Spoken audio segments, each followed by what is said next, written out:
Okay, in this unit, what I'm going to talk about is intervals. Now, intervals, are very important because this is how we create chords using intervals, right?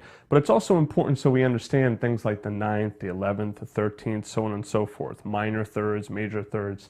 So let me just go through the interval sheet here. If you don't have it printed out, please go and print it out for yourself.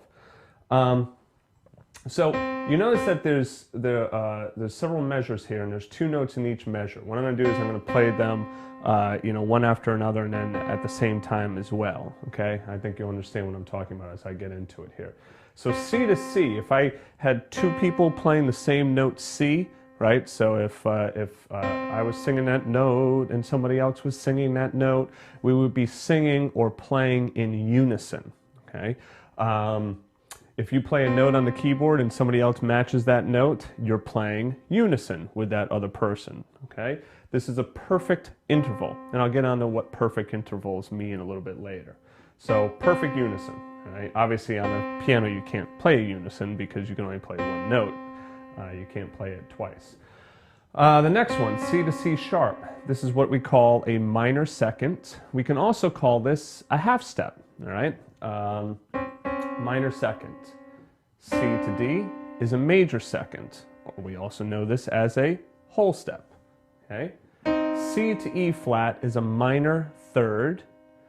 C to E is a major third. Okay? C to F is a perfect fourth. Right? C to F sharp is an augmented fourth or a diminished fifth.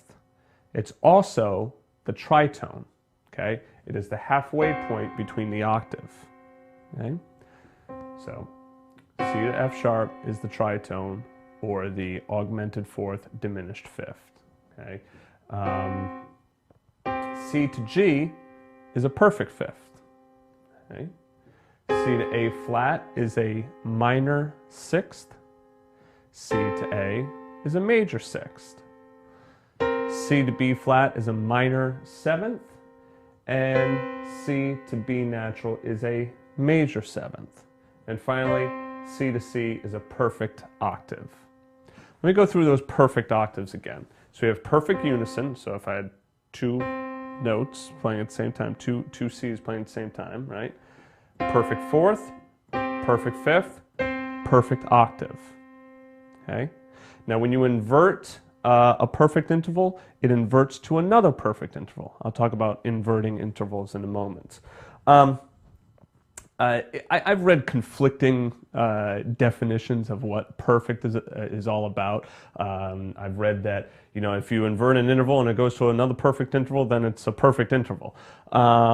Basically, from what I understand, from what I've read, and from what I know from playing and my experience, is that perfect intervals sound really nice, okay? They're the intervals that are very common and very prevalent in all types of music, okay? I mean, I've played in all different types of bands ranging from classical to African music, and they're all using these intervals, okay? If it's built on a Western scale, of course. If it's built on, some African kalimba, then obviously they're not going to be using these perfect intervals because they're not based on this scale.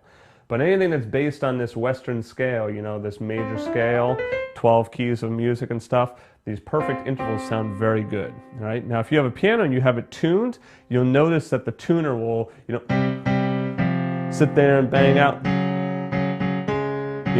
perfect intervals, octaves, fifths, and stuff, because that's how they tune it, right?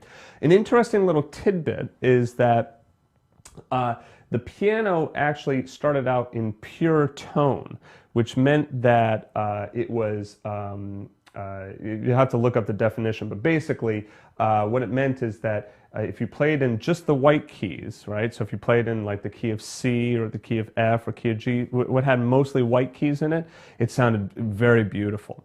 But if you start playing in black keys, right, in black key scales, a lot of sharps and flats, it would progressively sound more and more out of tune, okay?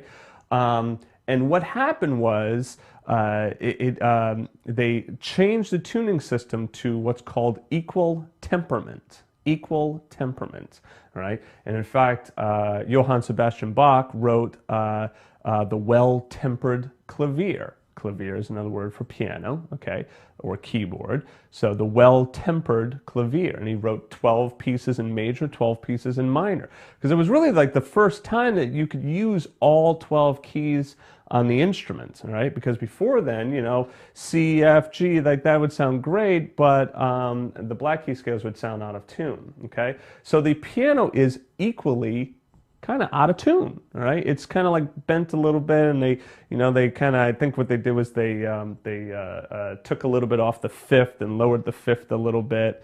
But anyways, if you're interested in learning more about that, it's pure tone and equal temperament. It's really quite fascinating. It goes with Pythagorean theorem and all of that kind of stuff. You know, there's a lot of mathematics into the actual physical instrument itself. Okay, so back to intervals. Perfect unison, perfect fourth, perfect fifth, perfect octave. Okay, you just have to learn those. All right, just know what a perfect fourth and a perfect fifth is. Perfect unison and perfect octave, you're not going to really run into those. It's just going to be called an octave. And a unison, like I said, on the piano, you're not really going to even run into unisons on the piano anyway. So it's octaves. Don't worry about if it's perfect or not. It's really perfect fourth and perfect fifth that you want to know those intervals. You want to know how to go a fourth up, a fourth up, a fourth up. In fact, one great exercise, I'm going to talk about it later, is just building fourths, all right? So if you want to kind of practice this now before you start getting into later in the DVD, this is a great thing to work on. So that's a perfect fourth, that's a perfect fourth. So it's two perfect fourths stacked on top of one another. And then I just move up by half steps, okay? Don't worry, I'm going to talk about that in more depth later. Okay, so now when you invert an interval, so here's a perfect fourth, C to F. If I bring that F and I just bring it down here, I'm inverting it, right? I'm changing it, okay? So now, what is this? This is a perfect fifth, okay? So a perfect fourth turns into a perfect fifth. I could also do it this way. I can bring the C up here. So perfect fourth turns into a perfect fifth. A perfect fifth turns into a perfect fourth, okay? And so on and so forth, like a minor third turns into a major sixth, right? Now, you might wonder, you know, do I really need to understand this inverting of intervals? You know, not really, to be honest with you. It's good to know, it's good to understand it, but really what you got to know is you got to know the intervals. You want to know that when you're looking at that that's a major third. You want to know how to find a major third anywhere. There's a major third, you know, so on and so forth. That is very important, okay? Or being able to find like a sixth. All of your different major sixths, okay, no matter what key you're in, all right? So there it is in key of key of E. There's a major sixth, all right? Actually, I'm sorry. What am I saying?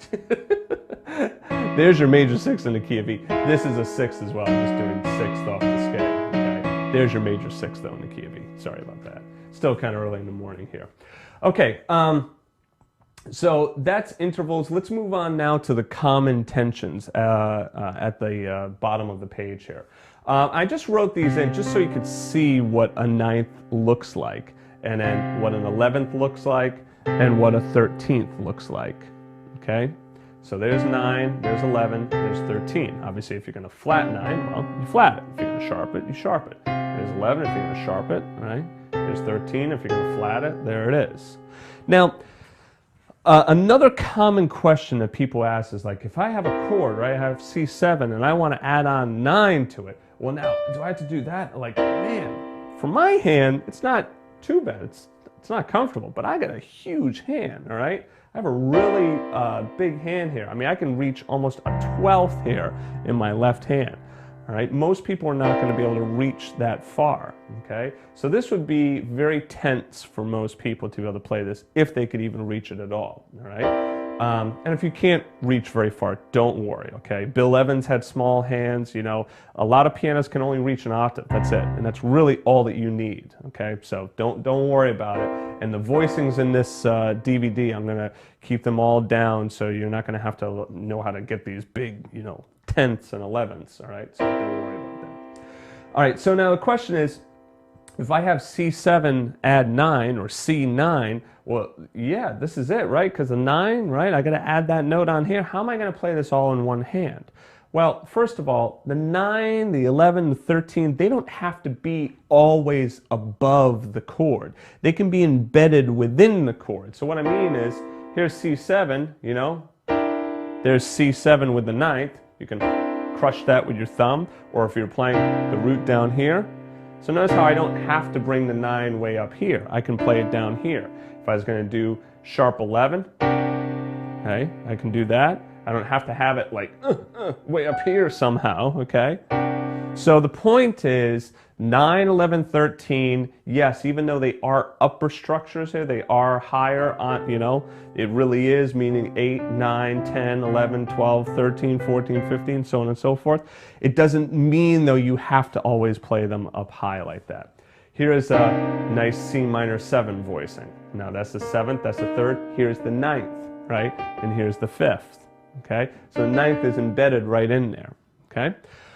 All right, so that is intervals. What I'd suggest that you do is, you know, this would be a great thing to make flashcards for yourself. In fact, what you could do is print off this sheet and snip those, each measure, and put it on a flashcard. If you have access to a photocopier, blow it up, okay? Make it, enlarge it. And then if you can, cut off where it says augmented fourth and, you know, major second stuff, cut that off and stick it on the back, so that then this way you can just quiz yourself on these. All right, take about 15 minutes worth of cutting and pasting, but now you have some nice flashcards for yourself. Or if you want, what you can even do is just write out your own flashcards, okay? But definitely know what your intervals are. It's going to help you immensely in the future to really understand chord voicings and know how to get things like that 11th, the 13th, and so on and so forth in, okay? So I know I went through this stuff kind of quick here on intervals, but you know, you can rewind this chapter and watch it over and over again. All right, cool. See you soon.